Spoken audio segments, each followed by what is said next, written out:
Keanu Reeves pulled into the studio lot in a car that had seen better days, and 3 of his own employees laughed. Not behind his back, right in front of him. And he stood there, said nothing, let them finish. What happened next is the part nobody expected. Not the part where they found out who owned it. That part was embarrassing enough.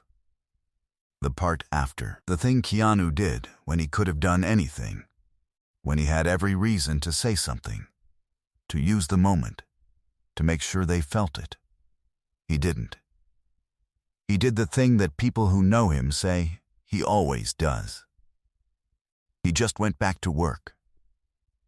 There is a production facility in Burbank, California called Bridgemark Creative, a mid-size post-production company that has handled sound design and ADRA work for features, streaming projects, and a handful of studio-adjacent television productions.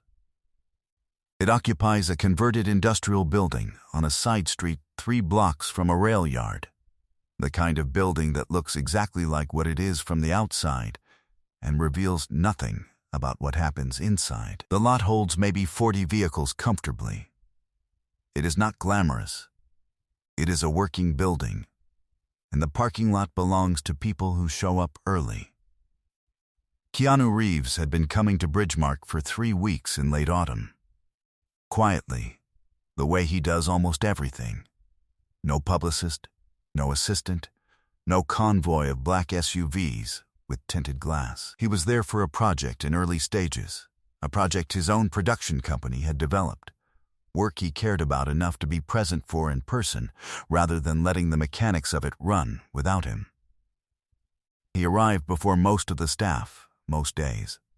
He signed for his own coffee.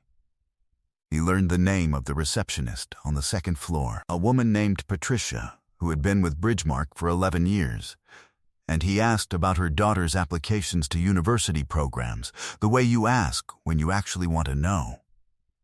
His car was a 1994 Honda CB 750 motorcycle. Not the kind of motorcycle that announces itself. Not a restoration project with chrome work and a custom paint job. The kind of motorcycle that has been ridden in rain, stored in a garage through 3 winters, and kept alive by someone who knows how to maintain it and has no interest in replacing it with something newer. The engine made the sound engines make when they have been started 10,000 times. The frame had a scratch on the left side that started somewhere around 2008 and had never been repaired. Because there is no particular reason to repair a scratch on a motorcycle, you are going to keep riding anyway. He parked it in the same spot every morning, in the southeast corner of the lot, near the building's back entrance. Ryan Castellano was 26 years old and had been working at Bridgemark for 8 months. Before that, Emerson College Film Program, 2 internships, 1 unpaid and 1 that paid just enough to matter, and a year of freelance work that had been educational in the way all difficult years are educational, slowly, and only in retrospect. He had grown up in Scottsdale, Arizona, in a neighborhood where the standard vehicle was a recent model truck or an SUV with enough clearance to suggest it might someday leave pavement. His father collected cars, not antiques, new cars, the kind of car that cost enough to be a statement. Ryan had absorbed, without ever having to be taught it, the equation that cars and trucks wrote about the people driving them. He was a production coordinator, which meant he knew where things were and made sure they got where they needed to go. He was good at the job. His supervisor, a woman named Denise, had told him twice that he had a future at the company if he wanted one, and she meant it both times. He worked hard. He was genuinely curious about the work. He had a quality that young people in professional environments either have or do not, which is the ability to read a room correctly, to understand when to speak and when to stay quiet, when to ask and when to figure it out himself. He did not always read rooms correctly. The other 2 were Marcus, a technical assistant who had been at Bridgemark for 14 months and who had on 2 prior occasions said things in the break room that Denise had quietly told him to reconsider. Not as a formal warning, but in the way a patient person suggests that the direction a person is traveling might not be the one they actually want. And Bree, who was new, 6 weeks in, still learning names, still figuring out the rhythms and the unwritten rules of the building, the kind of person who laughed when others laughed, because she had not yet worked out which laughter cost her something and which did not. The 3 of them were standing near the southeast corner of the lot at 8:17 on a Tuesday morning, waiting for a delivery that was supposed to arrive at 8 ducko. The motorcycle was parked in front of them. Marcus looked at it first. He said something about the year. Then he said something about the mileage, though he was guessing at the mileage. Then he made a sound that was more eloquent than anything he said. Ryan laughed. Bree laughed.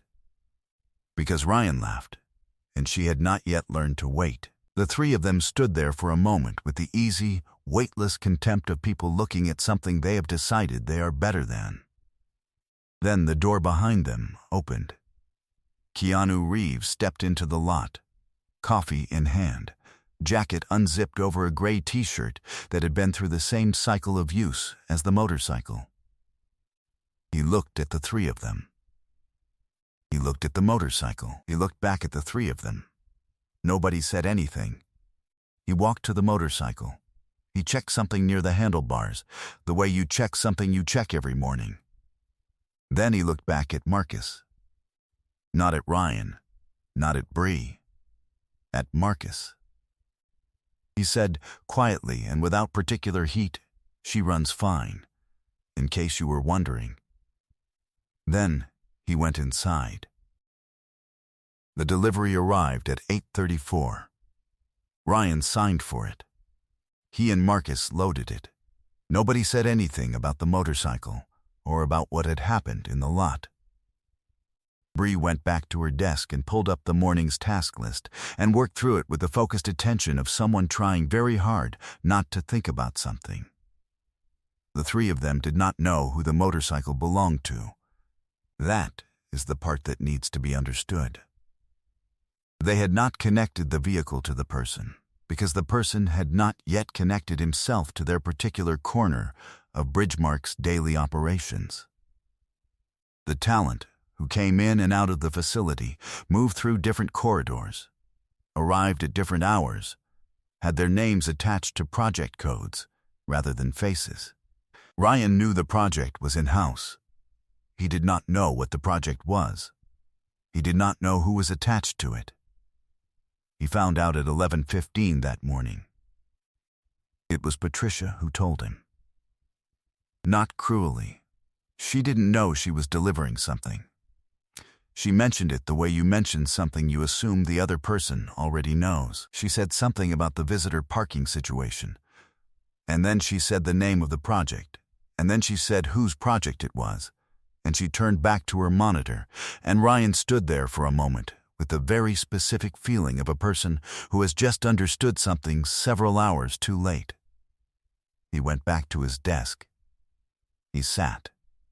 He looked at his screen. He thought about the motorcycle in the southeast corner of the lot. He thought about the sound Marcus had made. He thought about the way he had laughed. He thought about Keanu Reeves standing there in his gray t-shirt, looking at the 3 of them and saying she runs fine in case you were wondering, and going inside. He thought about the fact that the man had said nothing else. He had not been cold. He had not performed dignity. He had made one dry observation and walked away. And now Ryan was sitting at his desk at 11:15 in the morning, feeling like the walls of the room had moved 2 inches inward. He did not eat lunch that day. He sat at his desk and worked through the afternoon and tried not to look at the clock. At 4:50, Keanu Reeves walked through the main corridor past Ryan's workstation. He was carrying a jacket and talking to one of the sound engineers, a conversation about something technical. He glanced over as he passed. He made eye contact with Ryan for a moment, Not accusatory, not warm, just present. He did not stop walking. Ryan watched him go. The next morning, Ryan arrived at 7:45, 45 minutes before his usual time. He did not know what he was going to say. He knew he was going to say something. He had worked it out the night before. In the kind of insomnia that arrives when you have done something small, but not small enough. And he understood that there was a version of this story where he said nothing and went on working, and let the whole thing dissolve into the general static of days that pass. And he understood, with some clarity, that he did not want to be the person in that version. The motorcycle was already in the southeast corner. He found Keanu Reeves in the second-floor common space with a cup of coffee and a script, sitting in one of the chairs near the window that looked out over the rail yard. There was no one else in the room. Ryan stood in the doorway. Then he walked in. He said, "Mr. Reeves, I owe you an apology. I was one of the people standing out there yesterday morning. When you came out, I was laughing at your bike, and that was disrespectful, and I'm sorry." Keanu Reeves looked up from the script. He looked at Ryan for a moment. He said, "I know. A beat." "How long have you been here?" Ryan said 8 months. Keanu nodded slowly, the way someone nods when the answer is roughly what they expected, and they are deciding what to do with it. Then he said, "That bike has been with me since before you started high school. I've taken it across 3 states. I've ridden it in weather I had no business being in." He paused. "I'm not interested in a different one." Ryan didn't say anything. Keanu looked at him. "You came in early to say that. It wasn't a question." "Yeah," Ryan said. Keanu nodded again. He looked back at the window. "The laugh I understand," he said. "The coming in early I'll remember." He went back to the script. Ryan went back to the stairs. He told Marcus that afternoon what he had done. Marcus was quiet for a long moment. The quiet of someone doing rapid calculations about who had done what, and what it said about them. He said he thought Ryan should have left it alone. He said it was an overreaction. He said these things in the voice of someone who was very much not doing what Ryan had done, and would prefer not to think too closely about why. Bree heard about it through Patricia 2 days later. Through the soft, efficient network that moves information through buildings like Bridgemark. She found Ryan at the coffee machine. She said she thought he had done the right thing. She said she should have said something herself but hadn't known what. He told her it was okay. She told him she didn't want to be the person who laughs because everyone else is laughing. He said he didn't either. They stood there for a moment with the specific solidarity of people who have figured out something small but true. The project at Bridgemark wrapped 6 weeks later. Ryan saw Keanu in the building 3 or 4 more times before it did. There were no long conversations, no particular acknowledgement. He worked. The project moved. People did their jobs. On the last day of the project, Keanu came through the second floor to say goodbye to Patricia and the sound engineers and a few others. He stopped at Ryan's desk on the way out. He said, "Good work on this one." Ryan thanked him. Keanu said, "You know what to do with the early mornings. Don't stop doing that." He left. Ryan sat at his desk for a long moment. Then he went back to work. That was nearly 2 years ago. Bree is now a production coordinator. Ryan has been promoted to production manager, the role Denise had told him he was heading toward, and he has held it for 7 months. He told me he still parks in the southeast corner of the lot on the mornings when he arrives early, which is most mornings. Not for any particular reason, just because it is the spot he thinks of when he thinks about what a mistake is worth, if you do the right thing with it. The motorcycle, as far as he knows, is still running. Marcus left the company in the spring. Denise told him his contract would not be renewed, and for a number of reasons she didn't specify, though Ryan understood them. He heard through mutual contacts that Marcus landed somewhere else, doing work that is roughly similar, in a different building on a different street. He hopes things went well. He says this and seems to mean it, without any additional commentary. In an interview published about a year ago, Keanu Reeves was asked about the motorcycles he has owned over the years. He mentioned the Honda CB750 without being asked about it specifically. He said he had owned it for a long time. He said it was the one he rode when he didn't want to think about anything, when he just needed to move from one place to another and feel the distance between them. He said, "There is something about a vehicle that has been with you long enough that it carries a kind of history. You know what it's been through," he said. "You know what you've been through together." He didn't mention the parking lot. He didn't mention any of what happened. He didn't need to. I have told a lot of stories on this channel. I keep coming back to this one for a reason I wasn't sure of at first. I think it's this. What Keanu did in that parking lot was not nothing. It would have been very easy to make that moment larger, to say more, to make the three of them feel the weight of it, to use the position he was in. He had every right to. The laugh was at his expense, at something he cared about, by people who were supposed to be working on his project. He said 5 words, "She runs fine," in case you were wondering, and he went inside. I keep thinking about what that choice communicated. Not to Marcus, who didn't seem to receive it, but to Ryan, who was paying attention. To Bree, who was learning what paying attention looked like. To anyone who was watching a person decide, in real time, what to do with a moment of small cruelty. The answer, it turns out, is not much. Just a quiet observation. And then the door. I don't know if I would have handled it the same way. I would like to think I would. But the honest answer is that I'm not sure. Most of us aren't sure, and maybe that's the point.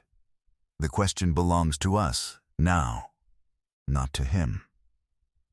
This story is fictional, inspired by Keanu Reeves' well-known reputation for humility, grace, and the kind of quiet dignity that doesn't require an audience. Drop a comment and tell me what you took from it, the part that stayed with you longest. Share this with someone who might need to hear it today. Subscribe if you want more stories like this one. See you in the next one.